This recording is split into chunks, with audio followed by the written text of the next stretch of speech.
And I'm Toby Mott. And welcome to our first show of 2014.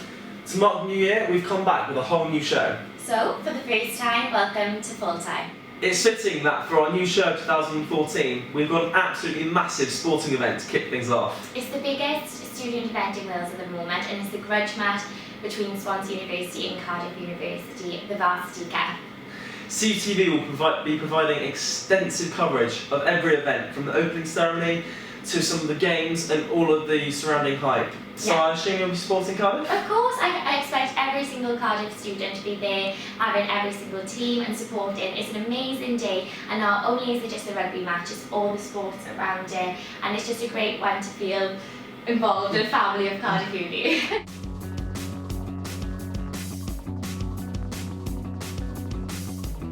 Hi, okay, so I'm with Martin, which is Cardiff University's rugby coach. I just wondered what you were feeling about varsity this year. How's the team doing?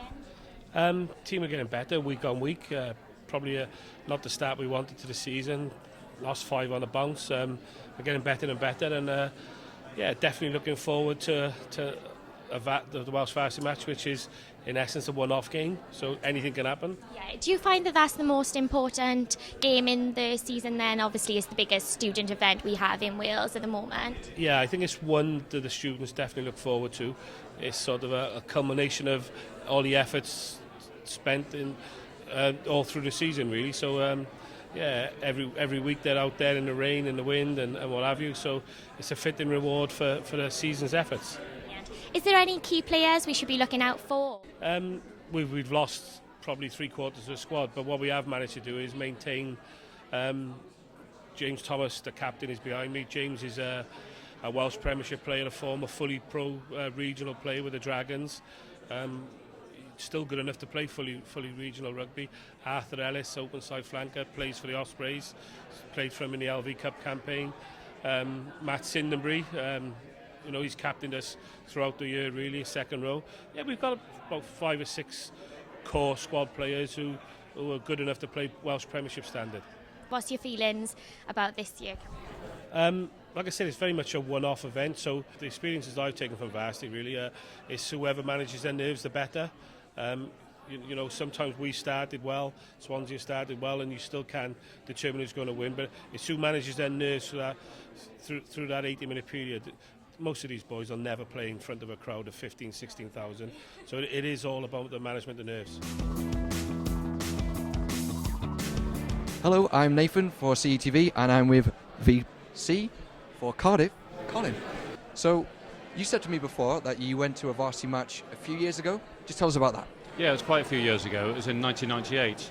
I was a lecturer in German in Swansea before I moved on from there, and I remember going to a match in 98 between Swansea and Cardiff, which Swansea won quite heavily. I remember that, and I've just had a look on the cup, and there it is, 1998 St Helens Swansea win. Excellent. So, how do you think Cardiff are going to do this year? I think we got a very good chance. We got some great players, and we got a lot of experience. I think I'm fairly confident we'll win the Varsity Shield. It'll be more on a knife edge with the rugby, but I'm pretty confident that our team is a good one. That's good to hear. Will you be attending the game? I will be attending the game, yeah. I was unfortunately unable to last year, which was my first year in the job, because I was overseas, but I'll be there this time. And so will the other universities in Wales, actually, because we're holding our meeting of Higher Education Wales at the Millennium Stadium. So we'll have other universities, not just Cardiff and Swansea, there too. So that puts a little bit more pressure on for Cardiff to do well, do you think? Yes, I think so. It'll be a big showcase, won't it? Yeah, I look forward to it.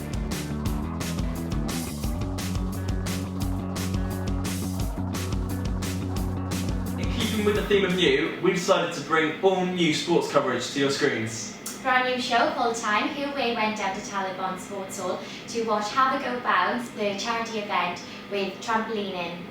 Hello, I'm Elena, and I'm here today for the CUTV Sports at Have a Go Bounce of the Cardiff University Trampolining Society. We'll show you everything about trampolining.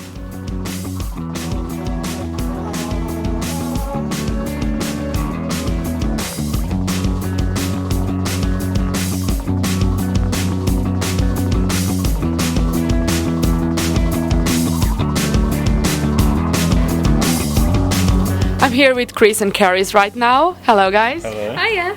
So, what is the event about? So it's a Have a Go bounce. It's raising money for Western Hospice, which is a place back home in Western-super-Mare which takes care of terminally ill people. This is basically a good idea for people who are a bit unsure about the sport, who want to come down. You don't have to join up for it and just give it a go, really.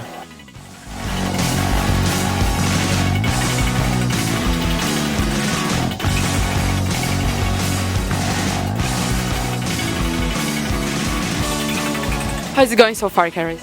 It's really good. Obviously, we want as many people here as we can. So ideally, we want millions. We want it packed. We want people fighting for the trampolines.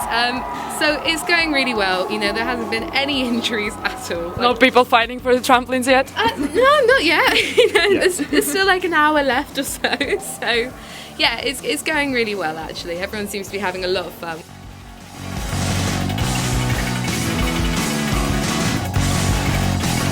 We've raised quite a bit so far. I think we're on nearly £100 already. And Really? yeah, we've still got a couple of hours to go, so we've done pretty well. And you're still expecting more people to join you? Yeah, I think there's a couple more on the way. Yeah, we've sort of used all our links with our friends and housemates, Yeah. so we're just waiting for people who want to join now. So would you say people are aware of trampolining and they do get are they interested about the sport itself? A lot of people have a misconception about trampoline. They either think it is triple back straight off, you know, Baranis going into all these really complicated moves, or they think it's just bouncing up and down and not doing anything at all. So we're trying to show people that actually there's a lot in between. Like, you don't have to be able to do everything at once. You don't have to be able to do all the really complicated moves.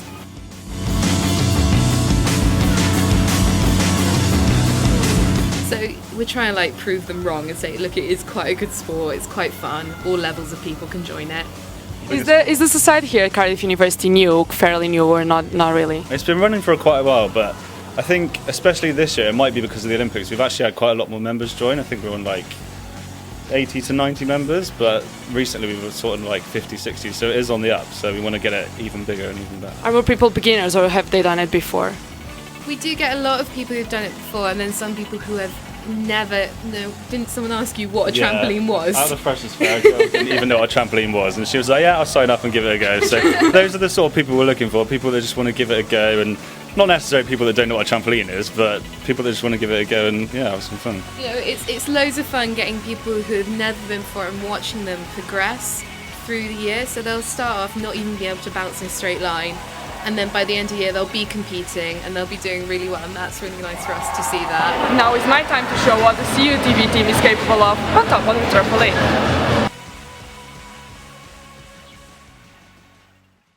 Next up, we have an interview with Chris, the national futsal player.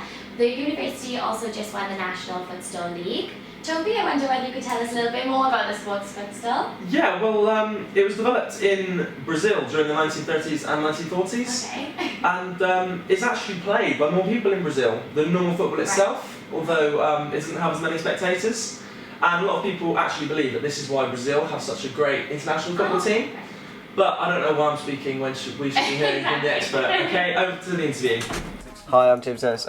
We're here for our high performance profile interview. I've got Chris Hugh here. Chris Hugh's a futsal player, but a lot of people don't actually know what that is, so could you just let us know what sort of sport that is and how it's played? Yeah, well, futsal is just a version of football. It's five-a-side, it's indoor, it has a smaller but heavier ball that doesn't bounce as much, but it's a lot about quick play, quick feet, and just basically, passing the ball, quick moving. It's non-stop, it's fast, and it's really enjoyable. Because we were saying it's quite popular in countries like Brazil and Spain. Yeah, it's massive in like South American countries, Spain, world champions, European champions, #1 in the world. And that might be part of the reason why they're so good at like actual football. Well, yeah, they've part of their system for when they learn to play football, they're playing futsal as well. So obviously they're getting that small court, on a small court, playing fast, used to the small areas. So then that can passing, things like that. And then that can be taken into their 11-a-side proper football then. Because I know most of the Spanish and Brazilian teams will train futsal as well. Really? So, That's cool. When did you start playing yourself? Because you play internationally now, don't you? yeah, I'm playing for Wales now. I've been playing for the last 2 years. Actually only started playing futsal about 2 years ago. So Really? got a trial straight in, and then went to the Euros last year. We didn't get out of the qualifying groups, but it was a good experience, played some good teams who have had a lot more experience than us, because obviously we've only been going for about 3 years as a national squad. So we've played about 11 internationals now, lost them all, but we're progressing, Well, getting at least you closer. played them anyway. Like, Getting closer. what position do you play? Do you have positions in? Not necessarily So- positions. You obviously have a keeper and then 4 outfield players, and you normally set up like 1 and then 2 wide players and 1 pivot, which is a futsal version of a striker, I guess. Yeah. But what futsal incorporates is a lot. Once you pass, you move a lot, so you end up rotating and you end up all over the pitch anyway. How did you actually get into futsal then? Because a lot of people don't actually know, what it is, or even know it exists as a sport. To be honest, so how did you find out about it and get into it? Well, I first heard of it through Cardiff Uni, because they started setting up a team, and then we played in the Bucks leagues and that really. Apart from that, there wasn't really any other opportunities in Wales until recently, when they've started up a national league, which the university has a side in, and we've done very well in.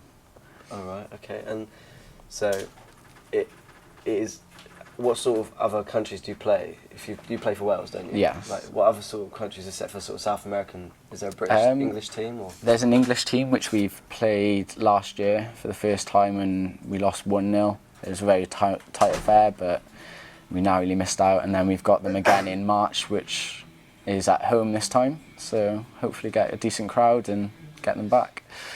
And where do you play your Cardiff Uni games? The Cardiff Uni games are played in Talabont. They've got a futsal court, which is part of the basketball court, really, same court, pretty much. I thought I had an exclusive court there, I was about to say. Not yet, anyway. Not yet. Well, it's been great chatting to you. Thanks for coming and talking to us. It's okay. And yeah, catch you next time. Thank you for watching our new sports show, Full Time. I hope you agree, it's been very interesting. Stay tuned throughout the year as we have so many new features. We'll also be covering Varsity and all the different events, and also... Be sure to check out my new feature, Mott of the Day, where I will be bringing you 60 seconds of hot Premier League action. Thank you very much for watching. This has been Full Time.